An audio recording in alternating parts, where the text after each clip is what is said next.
Hey guys, ఈరోజైతే మనం 5 trades అయితే తీసుకున్నాం. మీరు చూడవచ్చు. ఫస్ట్ మన ట్రేడ్ వచ్చి పీఈ సైడ్ అయితే ఎంట్రీ ప్లాన్ చేసాం. విత్ ఇన్ 2 క్యాండిల్స్ అయితే ఎస్ఎల్ అయితే హిట్ అయింది. సెకండ్ కూడా ఎస్ఎల్ హిట్ అయింది. వరుసగా 3 ఎంట్రీస్ అయితే ఎస్ఎల్ హిట్ అయ్యాయి. 3 పీఈ సైడ్ తీసుకున్నాం. Same point, same rules, same exit. మీరైతే ఇక్కడ చూడవచ్చు. 5 పాయింట్స్ క్రాస్ అయిన తర్వాత వెంటనే మనం C2C అయితే పెడతాము. వెంటనే ఇది ఎంట్రీ వరకు వచ్చింది. వెంటనే 5 పాయింట్స్ క్రాస్ అయింది. 5 పాయింట్స్ క్రాస్ అయిన వెంటనే C2C అయితే పెట్టినాను. 15 పాయింట్స్ వచ్చి మన ఫస్ట్ టార్గెట్. నెక్స్ట్ టార్గెట్ వచ్చి 30 పాయింట్స్. మన రిస్క్ రివార్డ్ వచ్చి 1:6 అయితే మెయింటైన్ చేస్తాం. లైక్ 1:5, 1:6. రిస్క్ 5 రూపీస్ పెడతాము. టార్గెట్ వచ్చి 25 లేదా 1 పాయింట్ అంతే. ఆల్రెడీ 600+ ప్రాఫిట్ అయితే రన్ అయింది అక్కడ, ఎందుకంటే ముందు 3 లాసెస్ కదా. మీరైతే చూడొచ్చు. ఫస్ట్ 3 ట్రేడ్స్ అయితే మనం ఎస్ఎల్ తీసుకున్నాము.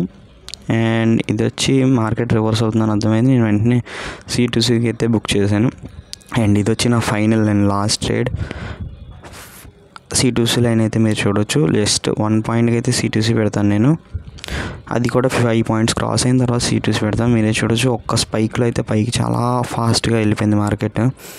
ఎంత ఫాస్ట్గా వెళ్ళిందంటే నేను ఆలోచించే టైం కూడా లేదు. 2K అయితే ప్రాఫిట్ చూపించింది. బుక్ చేద్దాం అనుకున్నా, కానీ నా రూల్స్కి వ్యతిరేకం, అలా బుక్ చేయకూడదు.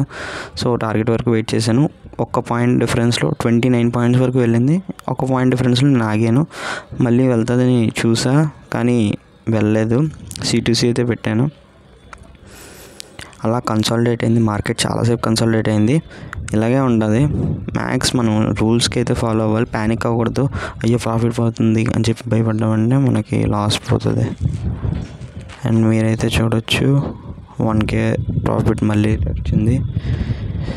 అండ్ నేను ఇండెక్స్ స్పాట్ చార్ట్ కూడా చూస్తున్నాను. స్పాట్ చార్ట్ ఇక్కడ పెట్టలేదు. స్పాట్ చార్ట్ కూడా వేరే టెర్మినల్లో చూస్తున్నాను. అండ్ నాకైతే అర్థమైంది. స్పాట్లో అయితే రివర్స్ అయిపోతున్నాను. అంటే ఇండెక్స్ నిఫ్టీ చార్ట్లో అయితే రివర్స్ అయిపోతుంది మూమెంట్ కనిపించింది. ప్రాఫిట్ అయితే 1300, 1400, 1500 నార్మల్గా వచ్చేసింది. అది జస్ట్ 12 పాయింట్స్, 13 పాయింట్స్కి వస్తుంది 1K సింగిల్ లాట్ మీద. కానీ నాకు ఇంకా అర్థమైపోయింది మన డైరెక్షన్ లేదు. మ్యాక్స్ రివర్స్ అవుతుంది. అందరూ ప్యానిక్ సెల్ చేసేస్తారు. కానీ ప్యానిక్ అవ్వకుండా ఒక ప్రోగ్రెసివ్ వేలో జాగ్రత్తగా నీకు ఒక ప్లాన్ ఉంటుంది. ఆ ప్లాన్కి స్టిక్ అవ్వాలి అంతే. అయితేని C2C కొడుతుంది. Already 500 loss. ఇది నా ట్రేడ్. అండ్ నేను ఎగ్జిట్ అయిన తర్వాత ఇలా అయింది. అండ్ ఎండ్కి వచ్చి ఇది 4 loss 1 profit. Thanks for watching. See in the next video.